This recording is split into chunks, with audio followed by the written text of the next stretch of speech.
শ্রীভূমিতে স্বাধীনতা দিবসের পতাকা উত্তোলন করলেন মন্ত্রী কৃষ্ণেন্দু পাল।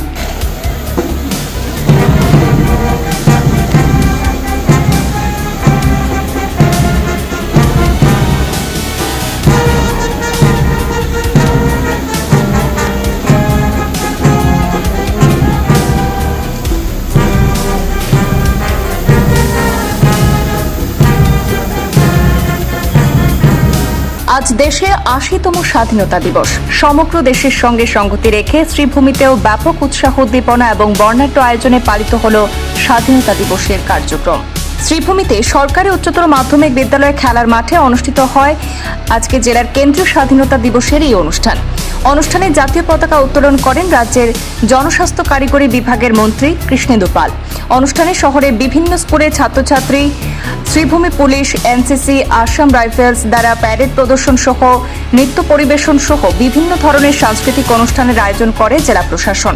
পতাকা উত্তোলনের পর বক্তব্য রাখতে গিয়ে মন্ত্রী কৃষ্ণেন্দু পাল কেন্দ্রীয় ও রাজ্য সরকারের বিভিন্ন জনকল্যাণমূলক প্রকল্প এবং উদ্যোগের কথা তুলে ধরেন, পাশাপাশি শ্রীভূমি জেলার বিভিন্ন উন্নয়নমূলক কাজের খতিয়ানও তুলে ধরেন।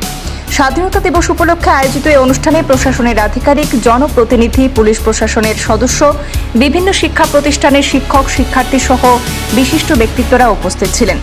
দিনটি ঘিরে জেলার সর্বত্র দেশাত্মবোধক আবহে নানা কার্যসূচির আয়োজন করা হয়।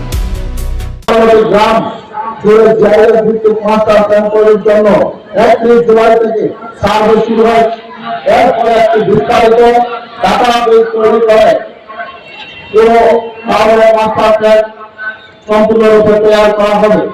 সঙ্গে শ্রীভূমি পৌরসভা বর্তমান বোর্ডের সময়কালে জল সরবরাহ, পাবলিক টয়লেট, পার্ক, স্কুল, বাজার, সৌরালয়, ভদ্র স্টেশন ইত্যাদি ক্ষেত্রে কিছু গুরুত্বপূর্ণ কাজ হাতে নেওয়া হয়েছে।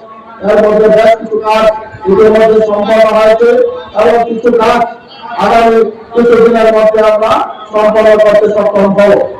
শ্রদ্ধার জনগণ, আমার নিজের বিভাগ বরাক উপত্যকা উন্নয়ন সম্পর্কে বলছি।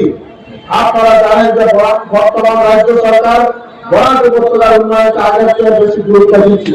মুখ্যমন্ত্রী ডক্টর হিমন্ত বিশ্ব শর্মা মহাশয় বরাক উপত্যকাকে কখনো ব্রহ্মপুত্র উপত্যকার থেকে পৃথক ভাবেন। তাই তিনি ২-৩ মাস পর পর বরাক সফরে আসেন, বরাকের মানুষের সুখ দুঃখের খোঁজ খবর নেন। বরাক উপত্যকাকে গুরুত্ব দিচ্ছেন বলেই বরাক উন্নয়ন বিভাগ নামে পৃথক একটি বিভাগ খুলে দিয়েছেন।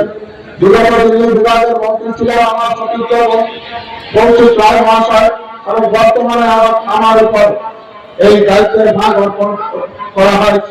বরাক উপত্যকার মানুষের সুবিধার জন্য শ্রীপুরায় আসাম সচিবালয় শিলচর নামে একটি পৃথক সচিবালয় গড়ে দিয়েছে। এই সচিবালয়ের মোট ৩২টি সরকারি বিভাগের কর্মসংস্কৃতি খুব শীঘ্রই শুরু করা হবে। মুখ্যমন্ত্রী বরাক উপত্যকার ৩ জেলায় সভা বিকাশ পাইছে। এবার রাজ্য সরকারের বাজেটও এর প্রতিফলন ঘটেছে।